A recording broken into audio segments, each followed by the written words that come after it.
Welcome back to the Pushing Through Loss podcast, where we share stories, honor resilience, and embrace strength. I am Kalila Green Siciliano, and it is my honor to begin the journey with you. Thank you so much, Julianne, for coming on the podcast. I really appreciate that you reached out and that you wanted and are willing to talk so openly about grief and about your perspective on it and sort of where it goes in that realm of death to where you are now. So again, thank you and welcome. Well, thank you for having me. Grief is sort of an unspoken type of emotion or situation or circumstance, whatever you want to call it, in the United States and in many places in the world. And so that is my mission and my purpose, is to help people understand that unfortunately grief is a part of life and it's a natural emotion. We just have to understand how to walk ourselves through it so that we can then continue to live a life that we love. Right. And I think that I love how you phrased it, because death is a part of life. It's something that you can't get out of life without experiencing death. Um, so tell me a little bit about your background and how you got into being a grief counselor and really understanding what that's all about. Well, I spent the first 33 years of my adult life as an executive and so forth in the skilled nursing sector of healthcare. And but during that time, so it'll be 19 years in June of 2024 that I lost my husband. So I was 36 years old, and as as we were building our life and having, building our careers, and we had two small children at the time that were 7 and 3, I experienced his death. And so, it was very odd to be a widow, to be a young widow. So I spent the first 33 years of my healthcare career in skilled nursing. And after losing my husband, I had to learn how to be a professional, how to raise children, and how to get through grief all at the same time. And I found myself feeling and being very alone. And so much of my life circumstance had changed. So I made a decision when I left healthcare in 2022 that I wanted to embark on a mission and a new career around grief education and around, and grief isn't just death, but around grief education and around mental health awareness. And so that is what I am doing today.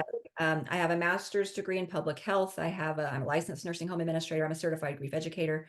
And so I write books. I have a podcast. I have a little TV show on Apple, Roku, and Fire.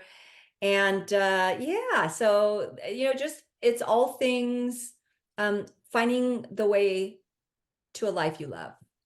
I love that. I think that the whole point of what I created this podcast for was to understand that there is a life after grief, and it's something that will always be a part of who you are, but it isn't who you are. And I love That's that right. you've taken this life that you obviously been very successful. You can look at the perspective of saying, okay, I went through this horrible tragedy, but I'm not going to let it define who I am. That's right. That's right. Well, first of all, and like you said, I mean, unfortunately, life is full of losses, and some of those losses are the death of people that we love, and we don't get to choose when or how that happens. And so we're always a little unprepared. And so actually my book that I just wrote, which is this one called Grief Quake, that I released in January of 2024, I actually used the metaphor of an earthquake with grief. And that's where I came up with Grief Quake.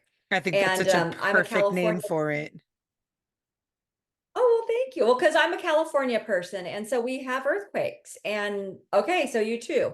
And, you just never know when they're going to come. But then also with grief comes the whole second part of your life after the loss. And those are your aftershocks and that rebuilding and all of those things that continue to happen because the loss doesn't go away. Right. We do, though, find ways to integrate our loss and to reestablish how we feel, like how to deal with all of our emotions and whatnot. And that's really what I try to work with people on is, I can't fix the loss, just like I can't fix mine. Right. But what I can do is help figure out what's the path. What's Hmm. the path you want to walk down? Yeah, I always say I can't change the past, but I can change my outlook. That's right. That's And right. and I love Yeah, it's personal. it is. It's 100% perspective. I lived in LA for almost 20 years, so I very much am familiar with those earthquakes. And I think that that's such a great way to look at it because it really does come out of nowhere. You have no preparation in any way, shape, or form. And even for those people who are experiencing something where their loved one might be sick or they have a child who might have been diagnosed with cancer, whatever it is, even when death happens, it's still something that you're not prepared for. There's always that glimmer of hope in the back of your head that says, my person, my love, my baby is going to be that miracle person who's going to survive. And then when it doesn't happen, it is like a complete earthquake and the ground opens up and swallows you whole. But how you then rebuild and climb out of that hole is so important. It is. And I think, everyone grieves differently. The thing that I found fascinating about my loss with my husband is that so much of my life changed. So when you lose a spouse, and believe everyone's grief is their own worst grief. So if someone's like, well, I lost my child, that is terrible. And you don't have to try to walk yourself away from the fact that those things like it was meant to be or they're in a better place. It's none of that. It just absolutely stinks. And so, that's, I always kind of think of that. But when I think of the loss of my husband, what kind of propelled me into wanting to do this now, almost 20 years later at the time, really, but is that I realized that so much of my life changed. So not only did I have to relearn my life in my own household, like I never took out the trash, I never put gas in my car. He paid all the bills. So I had to figure out how to live on my own. And I had not done that. I mean, we got married in college and just kind of established our life. The other thing I found that was from a social standpoint, how all these people that used to have dinner parties or young couples groups or this or that, I was just instantly no longer a part. And so my whole social circle changed. That's awful. But okay, and okay, so it is terrible. And so, I I'm just thinking like if my except for friends my best ever friend. right, I just keep thinking like if my friends disowned me because my husband was no longer here and they didn't invite me to their couples event, I'd be like, "Are you kidding me? I'm still a person." Well, and so I think people don't know what to do. Right. Now, I will say this. I don't know if I wanted to go. I don't know if I would want to sit with five other couples That's because my fair. heart was so hurt. And I, on the other hand, not asking me was even worse. Right. So, instead of asking me and saying, okay, it's time for our semi-annual this couple's trip, Right. would you like to go? Instead, everybody snuck around me and just went. And you could say And it's better to have the invitation and keep on asking and then when you're ready, we'd love to have you when you're ready. that's right. That's right. And so then I had to kind of deal with, wow, all the people that I spent my time with, I know, I mean, I would see the women, but it just changed the entire landscape Hmm. of what my social. So then I had to, find new people for a Right. while everybody adjusted, and that was fine. I made some lovely friends that I would not have made otherwise, and received so much support from them, and hopefully I was able to give them support. But it's these things that you don't think about. And then as a single mom, I got treated very different than a married mom. And Interesting. I was very surprised at that. And I write about that in an anthology that I'm in because, I didn't understand what it was like to be a single mom. We're married for almost 8 years by the time we had our daughter. And so, that was my life. It was like the little perfect, what, we followed every rule. Hmm. And so it was interesting to see how I was not as respected as a single mom as I was as a married mom. Wow. And people were very open to say things like fatherless children aren't as successful as children with fathers, Oh, that which I stings. understand, and I understand all of the research, Right. but we're not talking about necessarily widowhood. They're talking about a socioeconomic situation that we have Right. in the United States. Right. A And father it's, that leaves or a father that's not present or something along those yeah, lines, not a father that has passed away. It's a different yeah. situation. Well, although I will say my husband took his life, so he made a choice Mhm. about not being with us. With that said, um, you know, just because it goes back to, and this is what I've told my kids, your dad's death does not define the rest of your life. Correct. Now, is it harder? Oh, it is. Is there so much grief for my children at every new stage of their life? Because like my son's a young man right now, and what he wouldn't do to have his dad, or when he was playing football, and his dad was an all-star football player, but so there are, you know, grief doesn't stop, but it is incredible to me how your entire world is taken apart by the loss, in this case for me, of my spouse. And I would imagine if you've lost a child, and if you, then we're not anymore involved in all of the things that come along with that, room Right. mom, you know, there's so many of these losses that just continue to like shake you after the big thing that happens that you don't expect. Right. I remember when I was younger and the first time I really experienced death where it was somebody that I was very close with. My grandmother had passed away when I was in college. And I had experienced death with family friends before that, but not somebody that was somebody I talked to on a consistent basis. And the first time I reached for the phone to try and call her and remembered that I couldn't do it, almost felt like I lost her again. And I feel Yes. like we're almost in a different lifetime than we were 100 or 150 years ago. And the episode that actually has just been released, the woman talks about that also. Her name's Stephanie Jordan, and she talked about how watching a video of someone who's gone is almost like losing them all over again. And it's really Mhm, difficult to continue mhm, living in that space. Watching a video occasionally is okay, but mhm. continuously watching it on replay feels and tricks your brain into thinking they're alive. And then you go into grief every time the video stops because they're not there. That's right. And you know, it's interesting. So I did a little certification on trauma and grief. And one of the things that they talk about a lot is that the more we tell our story in detail Mm. over and over and over again, the more likely we are to experience PTSD. Oh, And so wow. that's exactly what you're talking about. Mm. And it's really important that we understand our story, but we don't have to retell it over and over and over again. Now, you can if you want, but Mm. just know that every time you do that, you activate your emotions around that particular moment.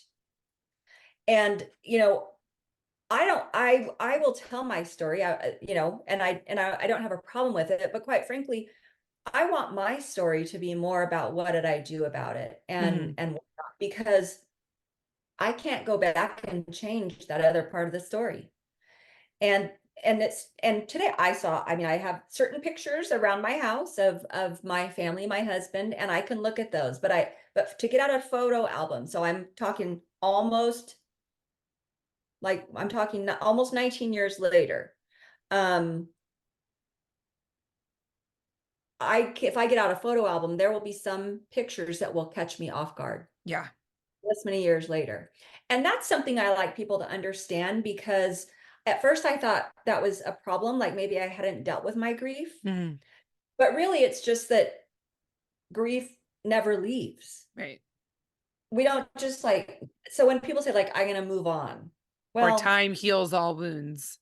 yeah, no, yeah. And time heals nothing. What time does is it allows us the opportunity to learn how to deal with it. Right. Um, and that's important, and it's okay so long as you understand that. And I think so much of grief that we don't spend time doing is understanding it. Mm. Because once you understand, like, oh, I know I can tolerate these 5 pictures around my house every day. Although this morning I saw his picture and I was like, I just still can't believe you're not here. So, you know, this is still today, this morning. Yeah. So those are all okay, natural, normal feelings. It doesn't mean that you haven't been processing and finding a way through your grief. But I also think that people get judged because it's like, how could you 19 years later look at a picture and say, "Oh, I can't believe you're still here." Like, are you just living in the past? No.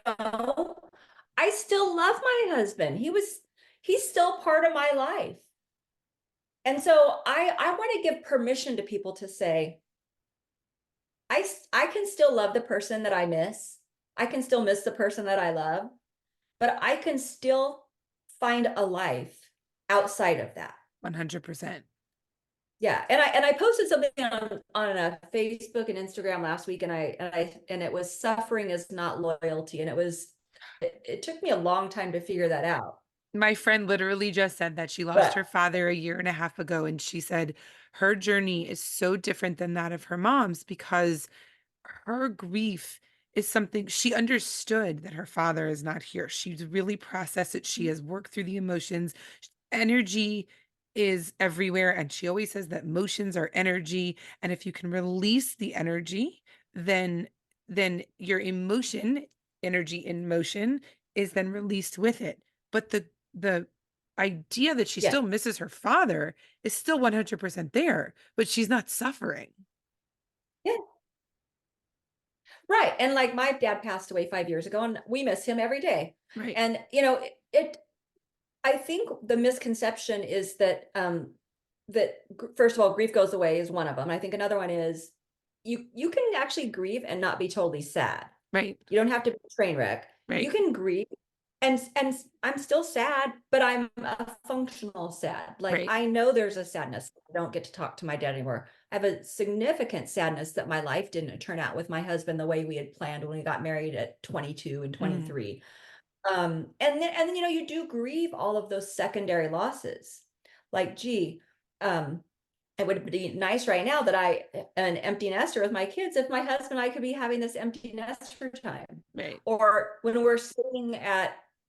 I'm sitting watching my daughter play volleyball and I don't get to say like, look at our girl. Right. All those dreams were just taken away. Right.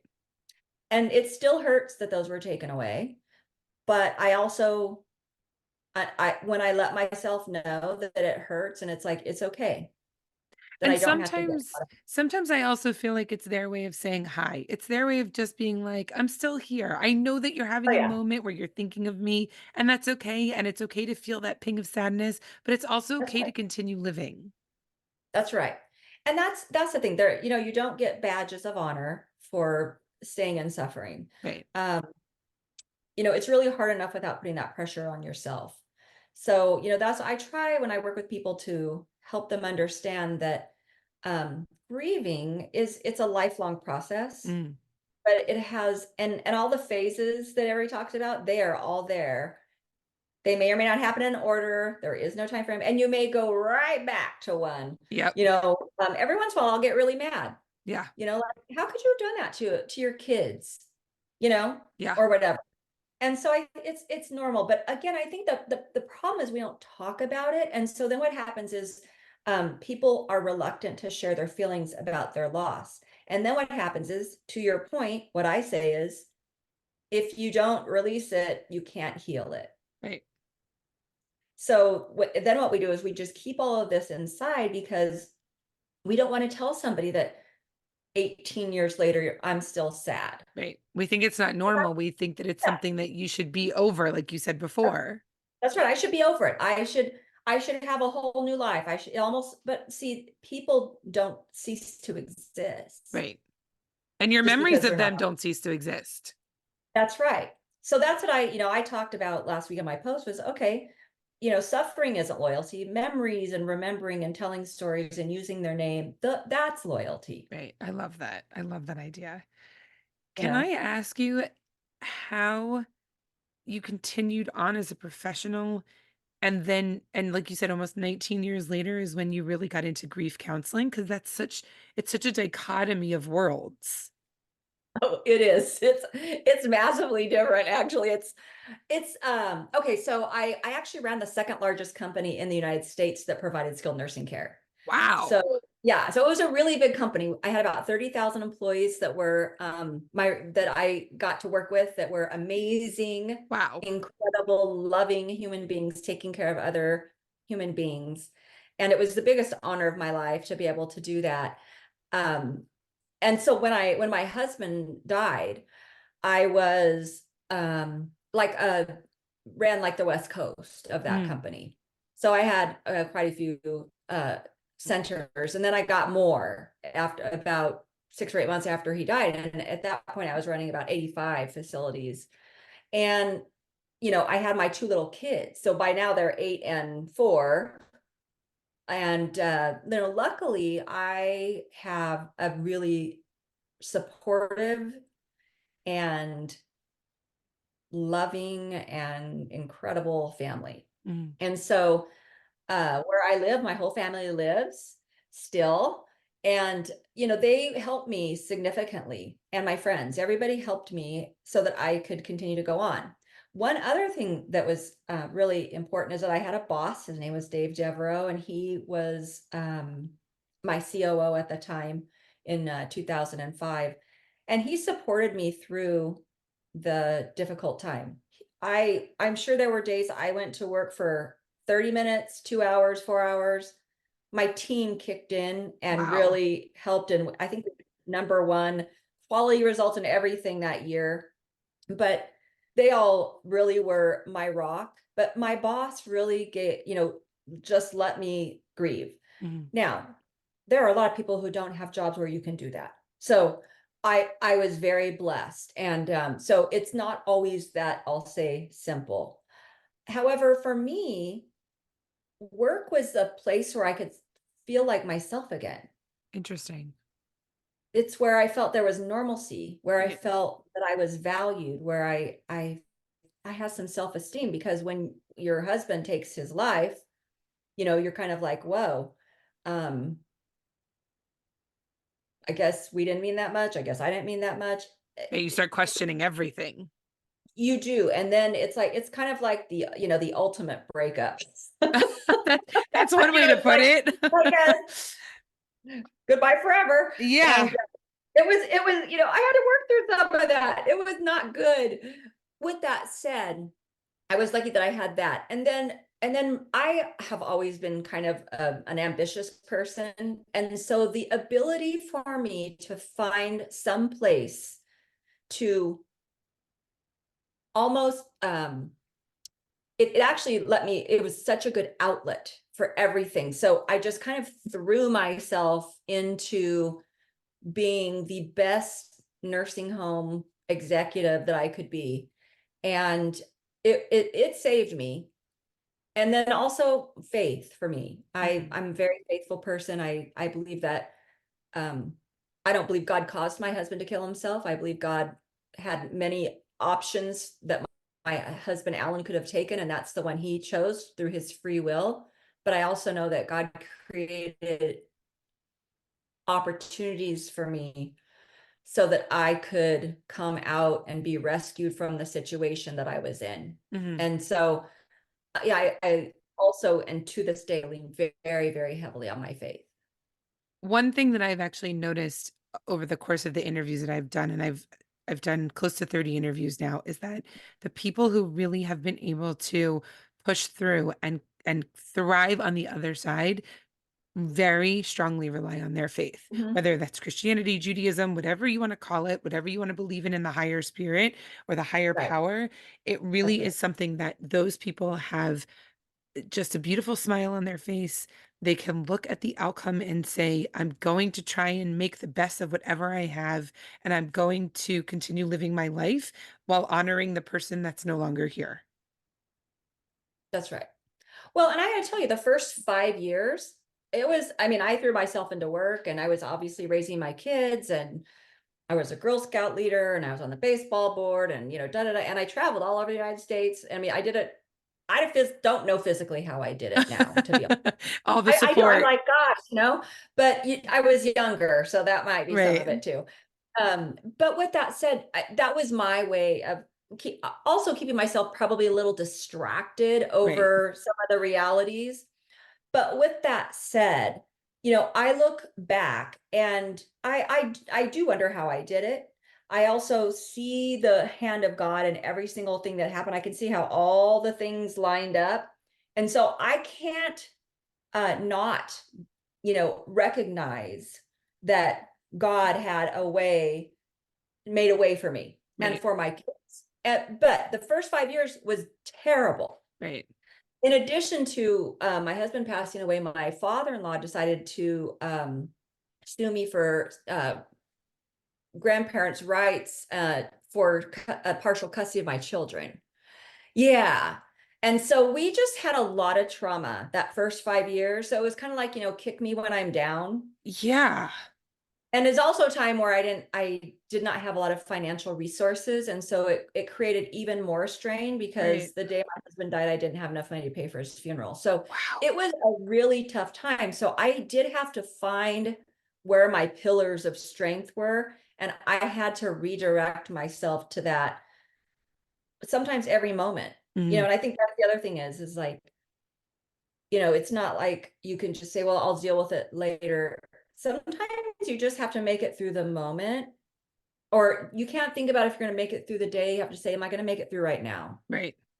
And I think that to understand all of the trauma that comes along with the death is so important because it's not like you just went from A to Z and you're this beautiful person who has this light shining on them and all is good and you can look at the world through rainbow colored glasses and think like, okay, it's a blessing. No, there's a lot that happened and it sucks. I mean, for lack of a better word, Yeah. it's traumatic. It's Oh, awful. I Like, agree. Mhm. but yet here you are 19 years later and obviously have grown so much, which is incredible. Well, you're never the same person. Right. You're never the same person that you were when that person was here. Right. But I think And it's important to recognize that it doesn't just happen overnight and it doesn't happen in the blink of an eye. Looking back on it, it might seem like it doesn't feel so long in the grand scheme of things. But in the moments you're going through it, like you said, understanding that you might need to ask yourself, can I get through this moment? Not can I get through the next hour or the next day? It feels like that moment is a lifetime. oh, it does. And there was a moment where uh, I almost drove my kids and I off of a cliff Wow. after about 5 months after my husband took his life because we were all so sad. And I thought, you know what, if we're all dead and we're all in heaven, then We can't be sad anymore. hey, all's good, all's well. And just, but I got stopped short. Yeah. And that was my turning point Interesting. where I was like, I have to figure this out. Shortly after that is when my father-in-law filed those interesting lawsuits, and it got very complicated at my house because of that. It was already complicated, it became even more Right. complicated. But so it was kind of like I felt like I was kind of just every time I turned around, I was getting something wrong. When something was starting to go right, something wrong would happen. And it feels that way. So if anybody is feeling that, just know that yeah, sometimes it's like it kind of creeps, things either creep up on you or they bunch up on you. But you just again have to say, like, I can make it through right now. Hmm. Right. I'm going to make it through right now. Hmm. Because I know no matter what, things change. I have a little acronym I use called with the word hope. Hmm. And one of the O is opportunity, which is no matter where you are, you have an opportunity for change. The one thing that we know is life never stays the same. Right. Change is Also, constant. that's right. We also know that we will eventually stop crying. You can only cry for so long and you will feel sad, but you will stop crying. It will change. Right. And that's what you just have to keep your mind thinking about is um can I make it this moment? Because in 10 moments, I may experience the biggest joy I've ever had. You just don't know. Right. That's the one thing I've learned about living with grief is that you can feel such extreme sadness, but also feel such high elation at the same time. And Mhm, I never understood. I know we're obviously complex human beings, but I never understood mhm. how complex our emotions are and how complex our brain is in being able to hold multiple emotions at the same time. It is. I mean, the mind is a powerful thing. And so we need to harness that power when it relates to our grief, Mhm. because it is a choice, and it's a really hard one. It's a choice to say, I want to go on. Right. I really do want to do this. And oh, here are all the things that are really hard, but I still want to go on. I still Yeah. want to figure this out. And that's what I would encourage people to do, is to remind themselves that they're going to make a choice for them. And Somebody once said that, I forget if they said resilience was active or the grieving process was active because it had to do with each other. And you're right, it is something where you have to make that choice because you could sit and wallow for the rest of your life and you could continue to ask why me and what if and all those questions, but it doesn't do you any good and it doesn't promote that sense of healing and surviving and thriving on the other side. Mhm. But also know that I mean, sometimes you have to make the choice more than once. Right. Sometimes you have to do it 3 times a day. So, like, if you have to make it 3 times a day, don't be discouraged. I've had to talk myself off many a ledge, Right. even like literally too. Obviously, with my story I told you, but the other thing, is that when you think about resilience and grief, that doesn't mean that you won't go back to that experience. So, Mhm. like, I made the choice, and then I go like and then I'm doing something. I'm like, how could this happen to me? Right. I still sometimes I'm like, how could this happen to my kids? How could this Right. happen to me? How could it be that my 38-year-old husband took his life Right. when he had the most perfect life you could want? How does that happen? And then I get through it, but you have to let yourself experience it. Just go through it, say it, do it, Yes. whatever, and then say, okay, I got that out. It sucks. As you said, it stinks. It's rotten. What do I do next? Right. And that happens. I call But it the it's wave. hard. It's that wave that, Yes. it's if you're in the ocean and you're in a totally calm day, everything feels like you could just float along and nothing's going to attack you, nothing's going to get you, and then all of a sudden there's a giant wave that smacks you out of nowhere and you go for that tumbling ride. You just have to feel it, you Mhm, just have to let it pass, and then all of a sudden you're mhm. floating in waters again and they're all calm. Yeah, I mean, there are no I mean, like I said, grief is a natural emotion, so there's no, like, tricks to it. Right. What it really is acknowledgement. Right. And, again, I think from, a societal standpoint, especially here in the United States, we don't like to talk about anything that's uncomfortable or bad. Yep. You know, we like to talk about things that are happy, and believe me, I would much rather talk about things that are happy. But that's not how life is, and so we're reticent to enter into these conversations with people, around difficult situations because, it's almost like we're afraid we're gonna catch them or something. I don't know. I think it's that we always want to help fix something. And if you can't Yeah, fix it, you don't want to talk about it. And you can't fix grief. There's no fixing. no. But, I wanna talk a little bit too, if it's okay with you, about, like, what do you say to people when they're grieving? Yes, Because please. some of the most painful things, honestly, that I experienced when I was grieving stemmed from things that people said to me. Yep. And one example, as I mentioned, my husband took his life, and he suffered with bipolar disorder. And so that's why I said at the beginning, part of my passion is around mental health care, because if people didn't have to feel embarrassed or shamed that they have that nothing that's different than diabetes or any cardiac, but it's just the mind is a body part, just like the heart is. But we have shamed people around mental health. But if he would have felt more comfortable with his treatment, maybe he would have got it or stuck with it or not, or felt like he could actually share with people, because I literally was the only person that knew. He would not even tell Wow. his own parents. Wow. And so I look at that and I think, what we need to do is allow for people to fully experience what it is they're experiencing, but say something that honors their emotions. So the literally next day after my husband was dead, I was in bed, and this person that he worked with came up into my bedroom, which was very strange. And then what she proceeded to say was, "I told you not, or you should have never left him alone."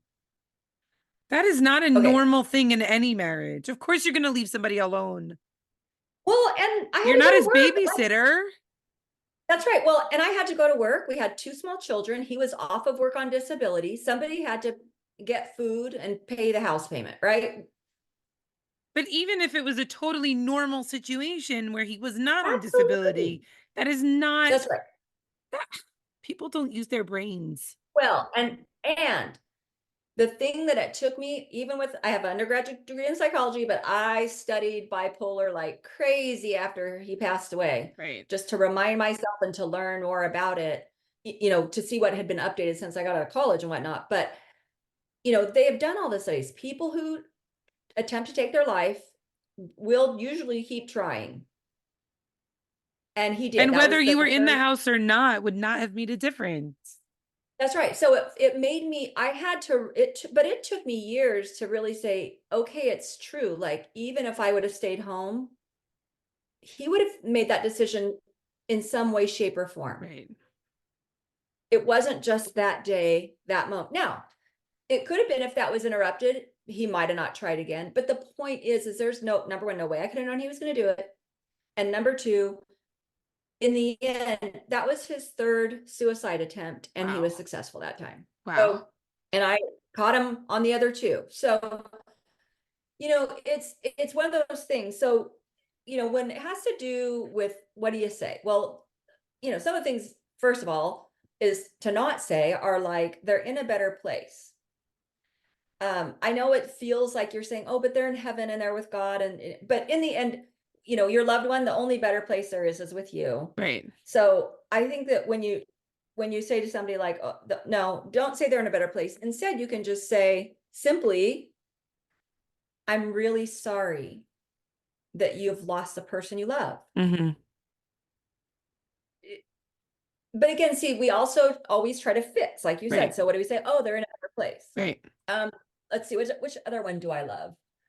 Um, oh, what, because I was a 36-year-old widow. It's okay. You will find somebody else and get married and it'll all be fine.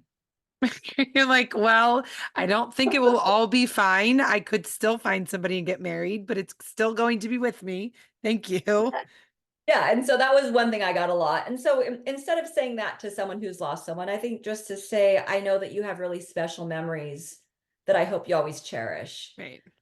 You know, the other thing to do, as opposed to not do, is to mention the person by name. Hmm. So don't avoid calling the person by their name. Really use it, because there's nothing, you know, my husband's name was Alan. I love to hear his name. Hmm. You know, so don't feel like you can't say someone's name. You know, things, just anything around, um, you'll get over it. You can move forward. No, you can move on. It's okay. Hmm. You'll move on. Hmm. Or time heals all wounds. Hmm. It's not that those aren't true. It's just not a true representation of what happens. And when you're in early grief, which is the first 2 years, and someone says to you, um, it's okay, you'll move on. It's not helpful. It's a terrible, terrible thing. And instead, what you say is, what? I am so sorry. Right. Da da da, right? Or how, you know, How can I help? my, yeah. And if you ask, how can I help? Say, can I go grocery shopping for you once a Right. week for the next 3 weeks on Tuesdays? Right. Or can You we have ask a someone who's coffee date grieving, or every week on this day? that's right. Because if you say to someone, oh, let's make sure we get together. I'd love to do that with you. You know, I know it's a hard time, but what happens is it never hits the calendar. Right. Now, sometimes it's because people really don't want it to, but other times, and I think most of the time, it's because our lives are all so busy. Right. So the other thing is the griever doesn't know what they need or what they want. Right. You know what I'm saying? Like, if you say, how can I help? They don't know. I didn't know. I was Right. like, I don't know. I literally am trying to get out of bed and feed my kids today, Right. you know? That was one of the great things about So, Judaism is that anytime something happens, whether it's a good thing or a bad thing, a birth, a death, whatever, mhm, excuse me, there is always some sort of meal train. And there's always some Yeah. sort of, I feel like takethememeal.com was created by somebody who is Jewish because everything in Judaism revolves around food. And so if, God forbid, if you lose somebody, you don't know you're hungry. You don't know that you need to eat. You're not thinking about that. You barely even know how to get out of bed, let alone take a shower and eat. And when I Yeah. remember recently, I just went through this with somebody who I'm very close with. And when food was brought to the house, all of a sudden it was like, oh my gosh, I'm starving. Like I didn't even realize I was hungry until food was put in front of me. Yeah. That's true. I'm Armenian, so we're kind of the same. It's Totally. like you eat if you're happy, eat if you're sad, eat if you're nervous, eat if, Exactly. whatever it is, food is Here, just there. take food. Yes, and you know what? It does help. It So, does. but And if that's you don't know exactly what to make for somebody, or if you can't make them something, just buy them some oranges, buy them some apples, buy them something that you know they can grab and just not think about. yes. Or like now that we have all of these meal delivery things like Uber Eats and DoorDash and all that, Right. you can literally say, I would like to call and say, I would really love to send pizza to you and your kids tonight. Right. Is 6 o'clock okay? And what do you guys like to eat Right. on your pizza?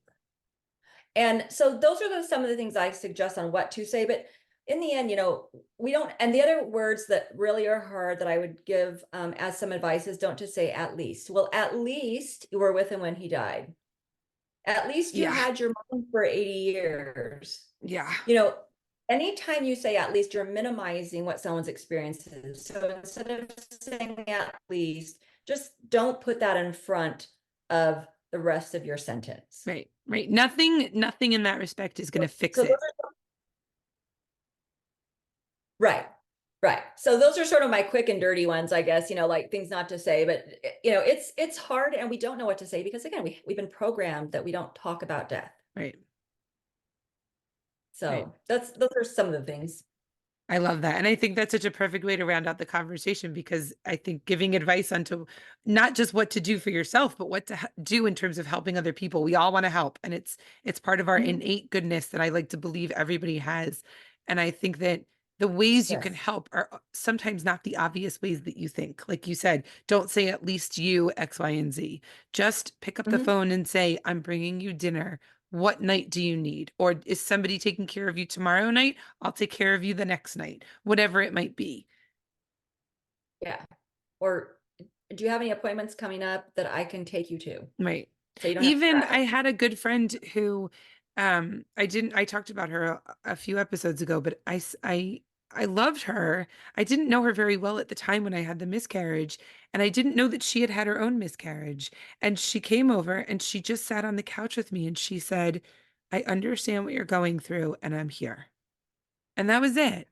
Yes. I didn't need to explain myself. I didn't need to think, okay, if I'm crying, she's going to sit there and judge me on it, or she's going to tell me it's okay, or she just let me be, but I knew that she was there. That's right. And that is what's important is again, try to be not fix, Hmm. like you said, just to say and even if you say, like I was saying, okay, the loss of a dad, and I said I lost mine also. You can say, I lost my father also. It was a really sad time for me. I don't know what you're feeling, but I just give you a hug. Right.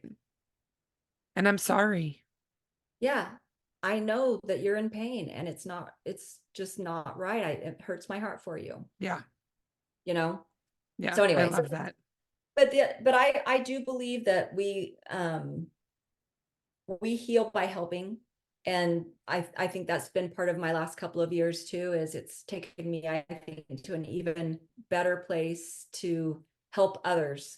It has also been very healing for me and to know, of course, that I can make a difference. So Mhm. I really appreciate you letting me be on your show because I just am so passionate about people being able to find a life even in the face of really hard stuff.